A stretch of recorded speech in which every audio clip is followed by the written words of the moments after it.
Welcome back to the Shacknews Awards. We are handing out the prestigious Modojo at Shacknews Mobile Game of the Year award. It's the hardest award to make a graphic for because it's, I think, the longest in terms of characters in the title of the award. But yeah, this is our mobile game award. Mobile games are a huge part of gaming these days, and we want to recognize that as a category. To qualify for this, you don't have to necessarily be a new game, but you had to have released on mobile this year. So that means on App Store or Google Play or I guess Epic Game Store in Europe now. Or maybe you could sideload it. And actually, we have in this category this year, we even have a browser-based game because you can be a browser-based game and work on mobile. Hell, Wordle is a good example of that. But yeah. So here, I'm going to go through the nominees, and we'll talk about them, and then we'll vote, and then we'll do a dance of joy for the mobile game of the year. Cozy Grove, Camp Spirit, Balatro, Pokemon TCG Pocket, Monument Valley 3, NFL Retro Bowl 25, and Not Like Us, the game. So those are the nominees. Who wants to talk Cozy Grove, Camp Spirit? I reviewed the game. I can talk about it. Go for it. So this is more of like, if you've played the original Cozy Grove, it's exactly what it sounds like. It's cozy. It's forestal.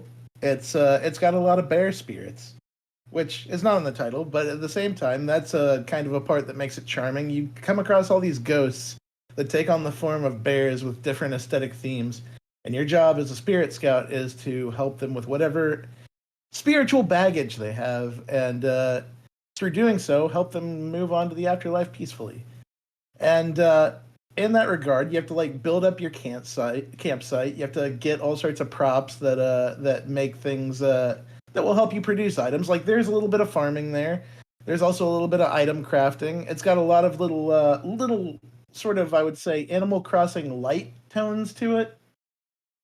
And the more you do, the more you help these bears, the more you expand your campsite and the area you can explore, which leads to you finding more spirits that you can help out. And this game has always been just kind of feel good, play it for a little bit, help do your activities for the day, move the story along a little bit, and then close it out and go do something else. Because the game actually, like Animal Crossing, has kind of a limit on what you can do in one given session.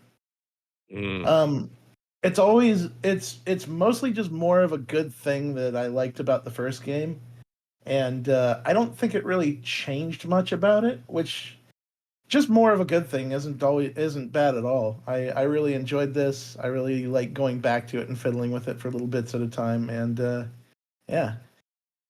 And this was another Netflix Games published title. Mm-hmm. Interesting. Spry Fox had been self-publishing for a while, and I think after Cozy Grove caught some attention, they got the bag from Netflix Games, so good for them. One could argue that it winning Strand Game of the Year catapulted it into the stratosphere that led to Netflix even seeing the game. True that. So you're welcome, Cozy Grove and Spry Fox. That's cool. Yeah, I think cozy games, if implemented well, are perfect on mobile. Is it a 16:9 or 9:16 game? Like, is it a portrait game or is it a? It's a landscape game. Okay. Yeah, I guess we're starting to see that more. For a while there, it felt like most mobile games were going vertically because one-handed gameplay was so important. So does it have like a virtual analog on the screen, or how does it handle? It handles a little bit virtual analog, but it also kind of does point and click with like menus and UI. Mm-hmm. That makes sense. I'm not a fan of the virtual analog because you're taking up some part of the screen real estate with your thumb, so I'm not really a fan of that when it comes to mobile games. But It's you know, one of those games. It's one of those games where the virtual analog doesn't just sit on the screen. You just put your thumb on the screen wherever wherever. you feel like, and Yeah. then drag in any given direction to make your character move. I think that's probably the best implementation of that kind of locomotion, but it's still that problem I brought up where it's like you are covering up the screen in the interest of moving around. So that Mhm. can be a problem. Uh, I do think it's better than having like a dedicated spot for the virtual analog because that's like then you have to look down every time to make sure that your thumb's on it. But yeah, it is that's still a problem. However many years after the iPhone ship, or at least the App Store ship. Our next nominee, though, man, this is the one I've played more than any other mobile game this year, and it's only been out for what, like 2 months? Uh, Balatro. This is uh an excellent port of the game that came out on Switch and Steam earlier in the year. It's a roguelike poker based card game, deck builder. I don't know. How the hell am I supposed to describe the game? It's a game that we can say that when it came out, we said this needs to be a mobile game. It's going to kill as a mobile game, and it did. Yeah, I think that they made $4 million in like a week of sales or early, like a month or something. Either way, Yeah, it's like those first few weeks. No. Roguelike Texas Hold'em, where the opponent cheats, so you have to cheat harder. it's not Texas Hold'em because Texas Hold'em there's a flop, and then you only have 2 cards. Yeah, Whereas here you're being dealt like I don't know how many cards. Fine, 5-card stud, however you Yeah, want to put it. it's more like 5-card stud roguelike with this Yeah. weird deck builder and mechanic, and then there's the Joker cards. There's the Mhm. Celestial cards, which the Celestial cards are used to buff various poker hands. So like 2 pair or a pair or a flush or a full house. And then there's like the arcane cards that you can like take your deck and buff a certain card, or like it has like a 4x multiplier applied to it. You can also destroy cards from your deck. So there's that level of management with the arcane cards and the spectral cards, which like give you this whole other level where sometimes they give you like a red stamp and that card will be played twice every time you play it. Sometimes you get a blue one, and if you keep it in your hand, you get a celestial card at the end. And then, yeah, we have to talk about the Joker mechanic. The Jokers are the secret sauce of this game, and it's the unlock mechanic of them. Like, hey, you played this many times, or you hit this score, you got to this ante. Uh, that's the part of the game that has me coming back because the more you play it, the more vast the meta becomes, and I think the more rewarding the game becomes. So it's it's been wild. It's sat at the top of my list of games of the year, not just for mobile games, for any game, because I thought this was an excellent Switch game also. And obviously it runs well on Steam Deck and it is a good PC game.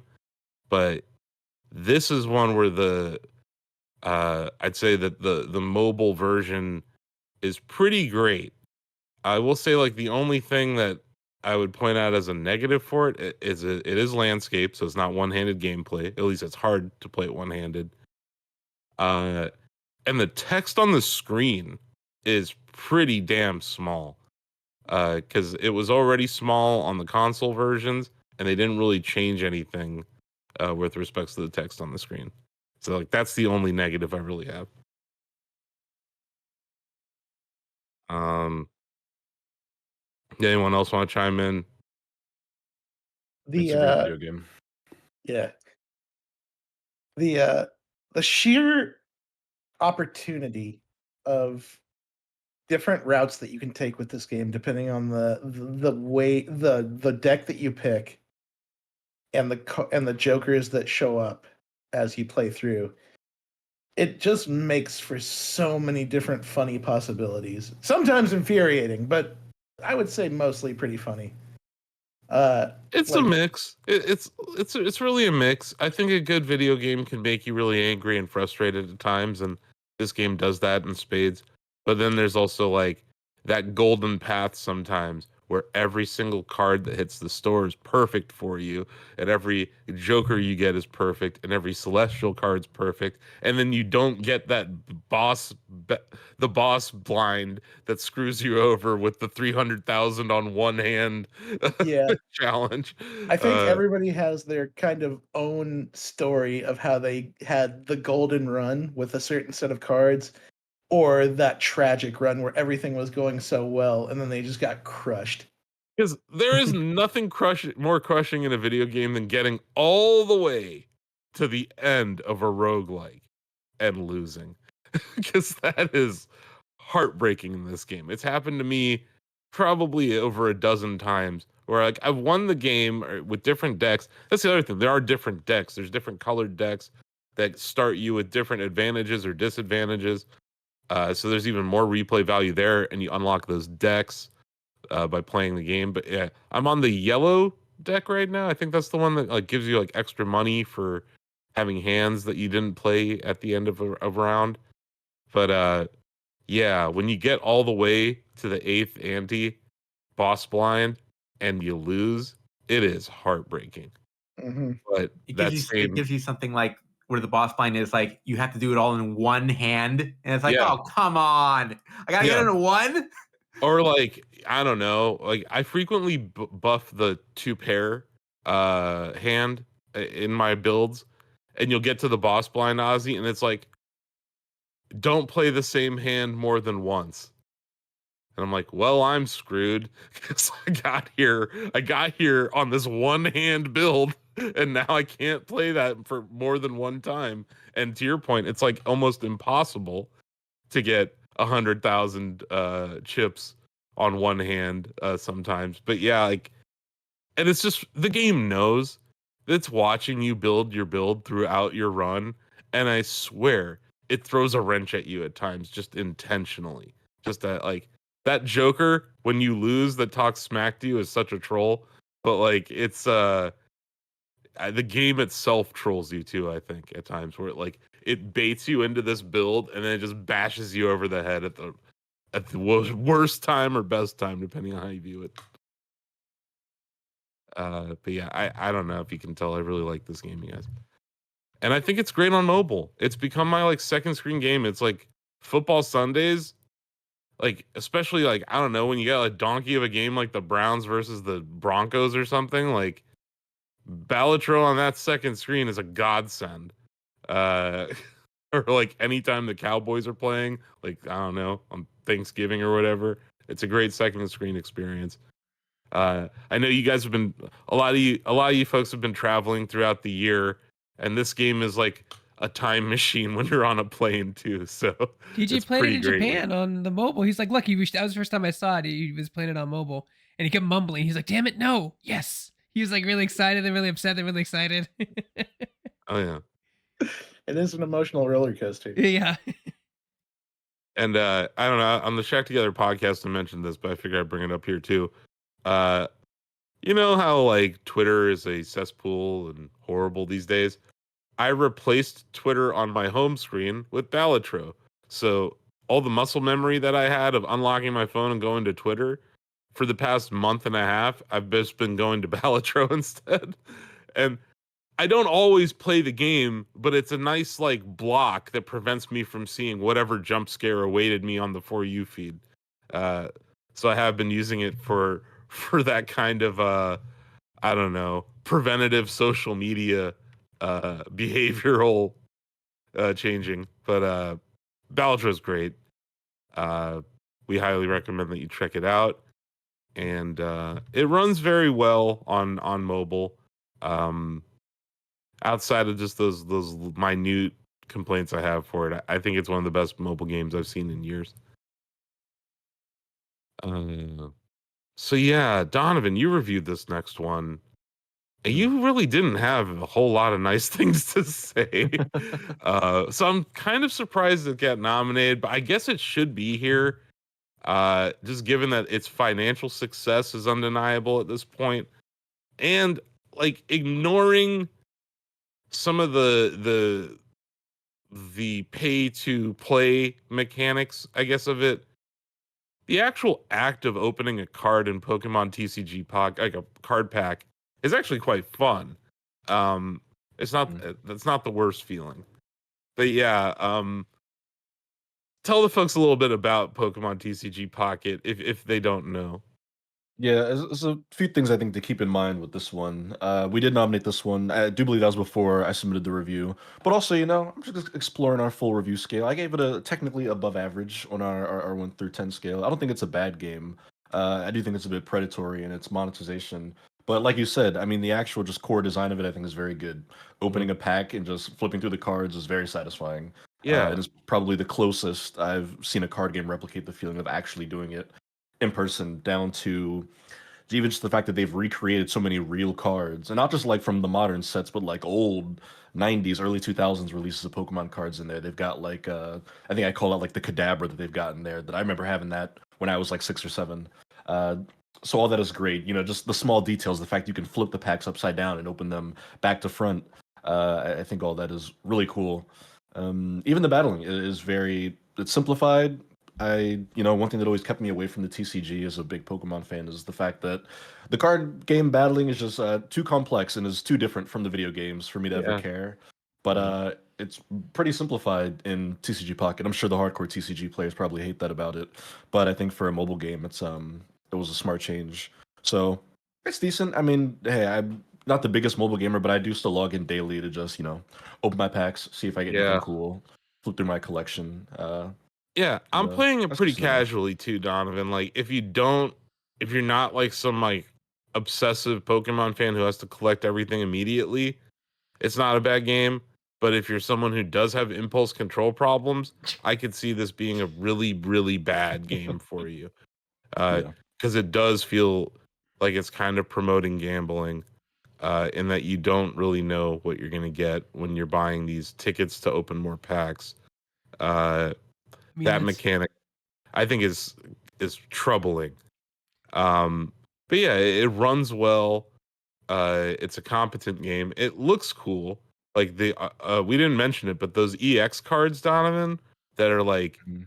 immersive art for these different cards is probably the best part of this. And Yeah. it has that yeah, it's cool. They have this like full screen mode where you get to check out like like if you went inside the card basically. Yeah. Uh, so I can Those see are that really being nice. something that like a kid would find really fascinating. Mhm.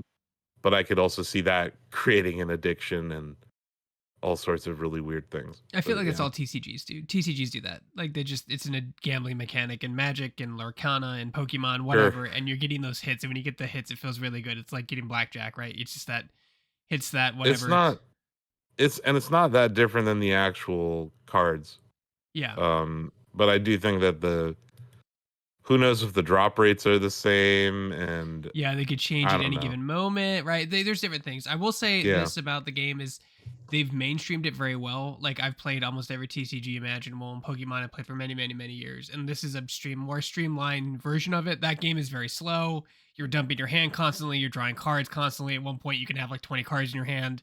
Games can last a long time because you're trying to find the right combination of cards. And like this one is it's a much more mainstream experience. They did the Blizzard thing, right? Where they're like, what's good about this game and how can we remove all the BS? And they Mm. did.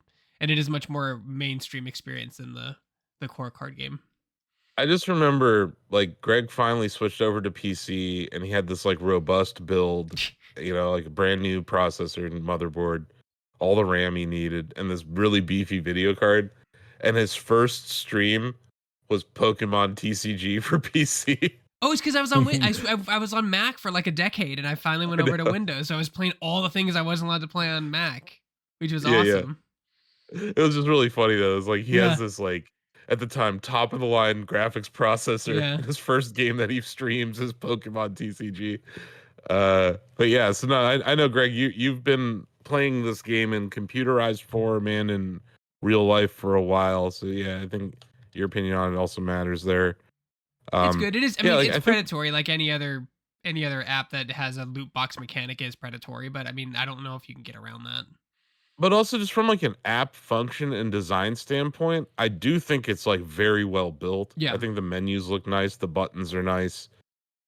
We mentioned like the card opening, but also like when you choose a booster pack that you can like swipe through different packs and like look at them from the back or the side and stuff. Like it's those little details that I think make it probably more addictive and then going back into how it's predatory.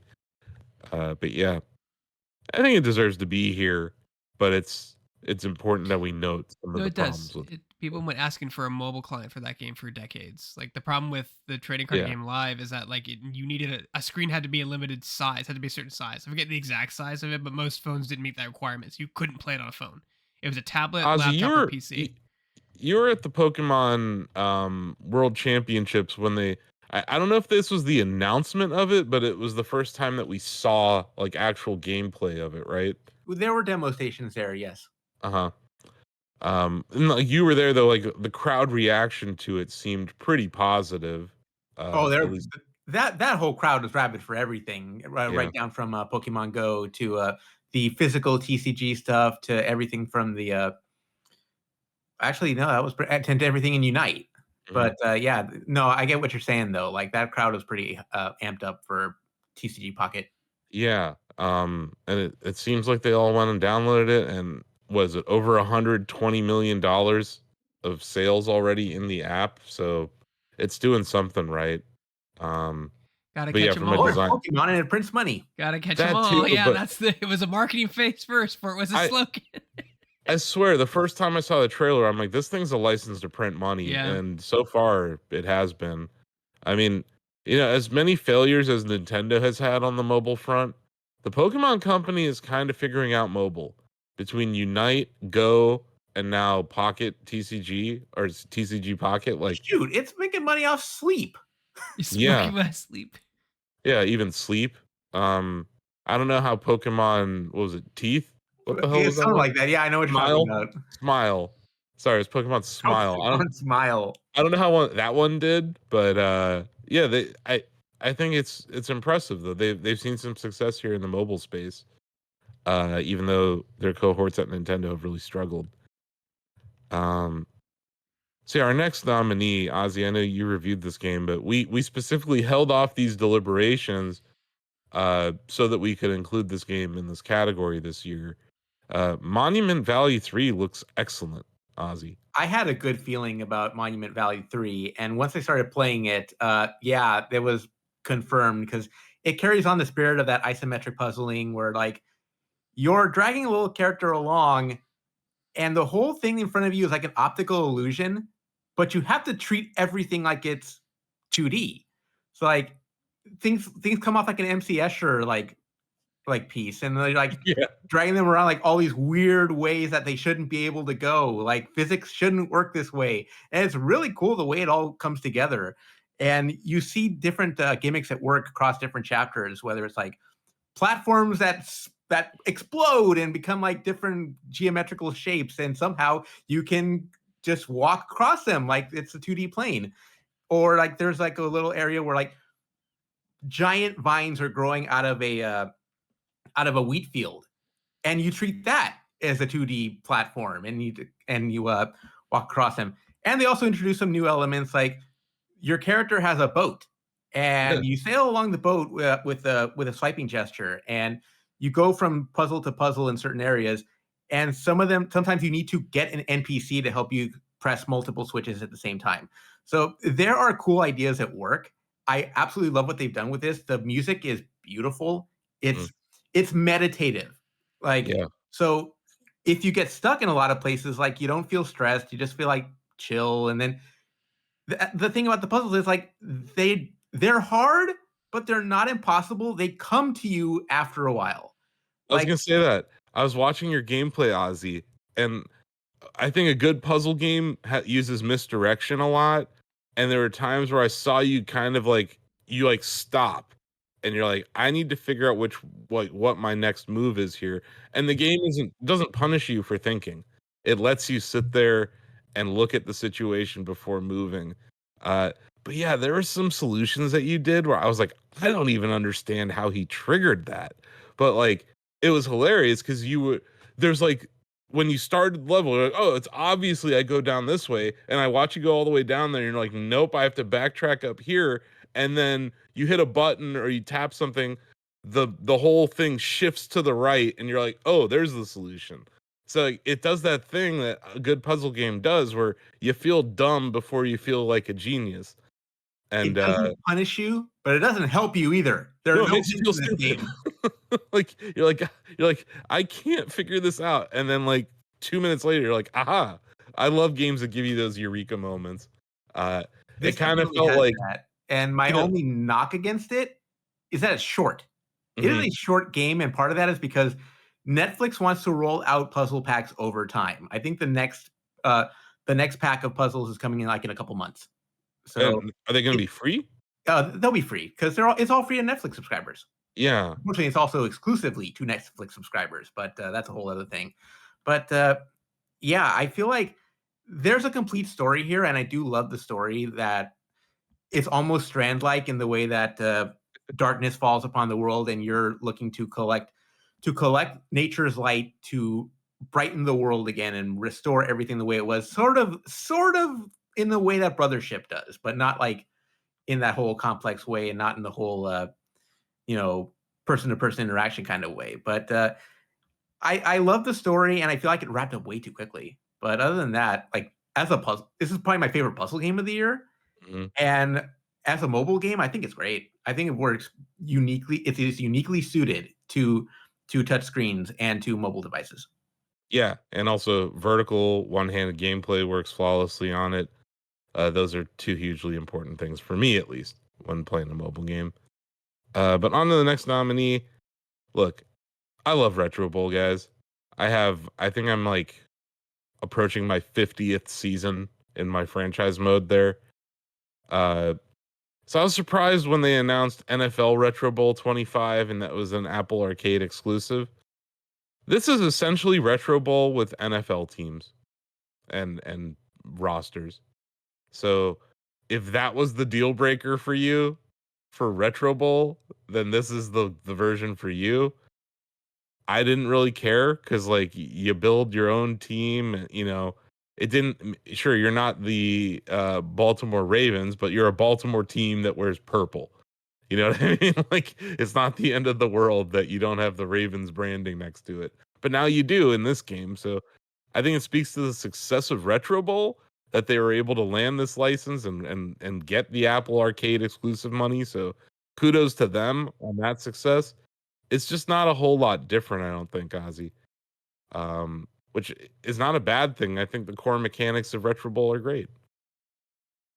But I yeah, haven't played a lot of Retro Bowl. I'm not the one to speak to it, but I'm glad that it's gotten the NFL licenses and all that stuff because yeah, like it's good for the devs that they're in this situation, but it's also like Retro Bowl was built out of a necessity, right? It was like we needed this Tecmo Bowl similar like game because I'd argue there that feels like Tecmo such a Bowl void with Madden out there, you know?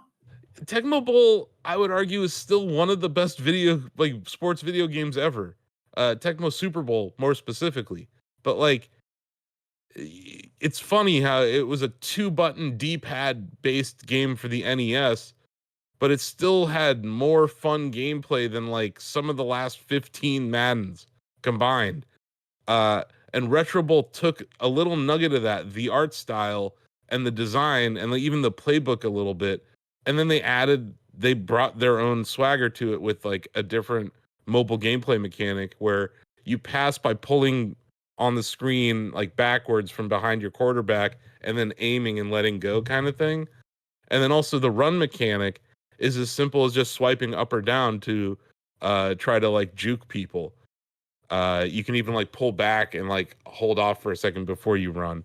So like very simple mechanics. It is a landscape game that you do want to play with two hands, but does not have a virtual analog on screen. They even added a kick return mechanic in recent versions of Retro Bowl and this NFL Retro Bowl. I don't know if they added the stupid kick return from like the modern NFL meta that they just implemented this year, but in Retro Bowl, it's still like I'd say one of the hardest things to do is to return a kick.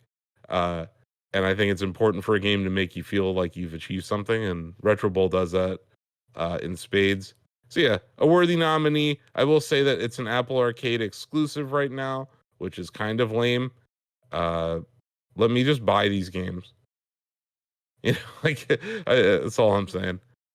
And then last but not least, our buddy Richie Branson, he got sick earlier this year, and he was kind of in like his I don't know if it was COVID or whatever. He was in his cave, and it was like the week or it was must have been like 2 weeks or something after Not Like Us, the Kendrick Lamar song, had dropped, and he made a game called Not Like Us the Game, where you hit owls with the bat, and every time you do it says WAP, and there's that lyric and scene in the music video for Not Like Us where he says WAP WAP WAP, and he's beating a piñata that is an owl, and the owl I believe is the symbol of Drake's label OVO. Right. So here's some interesting facts about Not Like Us the game. It's very easy to get to 17 owls. That's intentional because the age of consent in most states is 18. So it is a knock at Drake, even in its own gameplay rules. But I saw people get as high as like 81 on it. So it was really interesting to watch. Richie just tweets it out. Shacknews writes an article about it before anyone else, and then it goes viral over the next few days. Saw Complex writing about it. He said he had 2 million people play it in a week. So yeah, I just think it deserves to be in this category. It's a free-to-play game. You just go to notlikeusthegame.com. It works on mobile and desktop, but it's definitely designed for mobile. But yeah, it was great. It's a silly, fun thing that happened this year. It definitely harkened back to like an older era, I feel like, of browser games where things like that happened a lot. I felt like 15 years ago, where there would just be like a meme or like a culturally relevant thing, and somebody would like whip together some video game or some browser-based game based on it. That kind of thing doesn't really happen too often anymore. That was kind of the first thing that reminded me of when I saw that was a thing. Yeah. Yeah. And Richie has a good sense of humor, so it just it wasn't that surprising from like that he did this. He's also a talented musician, so he I think he recreated like the 8-bit Not Like Us loop too. So it's like dun dun dun dun. That's all it was. It was like a less than a 5-second loop. Yeah. Cool. Well, I guess we should get to voting, right? Let's start with Ozzy. Balatro. Yeah. Bill. Bizarro Texas Hold'em. Okay. Sam. I'm not a poker man, but it's got to be Balatro. Mm-hmm. That's the thing. You don't have to be a poker man to play it. Like I remember talking to Dave about it earlier. He was like, "Do I need to understand poker?" I'm like, "Kinda." And they have like there's a button you can press that shows you all the hands. Yeah, exactly. You don't need to really know how to play it. No, that's kind of what like attracted me to it, to be able to play it and then have those tips to be like, okay, I'm getting the hang of it. Sam, I heard you say. I heard that as I'm not a Pokemon, and that's what I heard too. That's what I thought. That's exactly what I heard. That's what I heard too. In my head, I was like, nobody's voting for Pokemon. Yeah, no, everybody was like, "What are you talking about?" He said Pokemon. he said Poka. He said Poka, like yeah, not E. Yeah, no. I'm not a Pokemon. Is that Aussie accent coming through? Yeah, that would be that old accent. He's not a Pokemon. I got it, Sam. I heard you, Sam. Thank you. Steve, host of the Steve Tendo Show. Have you played Balatro on the Steve Tendo Show? Nope. Wow. You totally should, Steve. But it's on Nintendo Switch. That's on brand. Yeah. I'm going Pokemon. Wow. I was opening packs before we even started, so I believe it. No sweet. Okay, Steve, have you spent $1 on the app? I've barely spent any money. I bought the premium pass, and that's it for that. So like $10. That's all I've done. Opening Oh, pockets, opening pocket packs sounds like the same itch that you get opening variants in Marvel Snap. yes, very similar, and very similar in its predatory nature too. Yes. Okay, David. Yeah, Balatro isn't really for me, but it's hard to deny the impact it's had. Also, I've talked to you about it off and on all year, so gotta vote Oh Balatro. yeah, it owns me.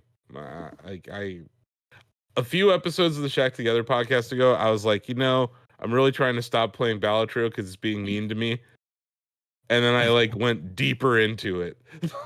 It feels like the conversations I've had with Bill about Snap and Denny about Snap and Ozzy about Snap. Like, I mean, between Yeah. Balatro and F-099, I don't know how you have time to play anything else at this I really point. don't. And then I also like work. Right. So, yeah, it's basically that's why I have time to play Balatro. It's on the weekend and it's my second screen. So it's like I'm listening to a podcast, I'm playing Balatro, or I'm like watching sports and I'm playing Balatro. It's never like I'm just playing Balatro. Right. But sometimes I guess it is. I don't know. I'm gonna have to combine the amount of hours I have across Steam, Switch, and mobile, but it's a lot. Donovan. Yeah. I'm gonna go with Balatro. Nice. And he had to pronounce it all fancy like Danny. Yeah, that Balatro action. I mean, clearly, folks are addicted of it on the mobile end specifically. It's a problem. I remember when they announced the mobile game, I was like, oh no. Like, no, don't do this to me. I still have to play Metaphor. Nope. Like, sorry, Awesome. You're never gonna finish Metaphor now. Anyway. Greg. Balatro. And TJ. Balatro. Yep. You reviewed it for us, right? No, that was back on Switch Steam era. Yeah, and my love for it has only grown since it came to mobile. I love that game. I'm also gonna vote for Balatro, which means Steve ruined the pizza party, Greg. Oh, there's a pizza party. No. There was a pizza party. One time. Nope. No, it's too late. Didn't Steve say poker? The hell with all of you. Steve, it's not too late to change your vote. It's Steve. too late. Poker I already man. know. He I hit the thought gavel. Steve said poker, man. All messed up our run. He said Now we don't have he a pizza even party. bought the season pass, right? Look, the Now season there's passes no, are now like there's no really pizza crack. party. Oh, I'm well. kidding. There was never a pizza party. Anyway, hey local An funk. anime betrayal. Hey local funk and PlayStack. Good job this year. Very happy and proud of you guys for porting over your successful game to mobile and that being rewarded almost instantly. You have made the Modojo at Shacknews Mobile Game of the Year 2024. To transform all our cards into aces and unlock a truly forbidden hand. 5 of a kind.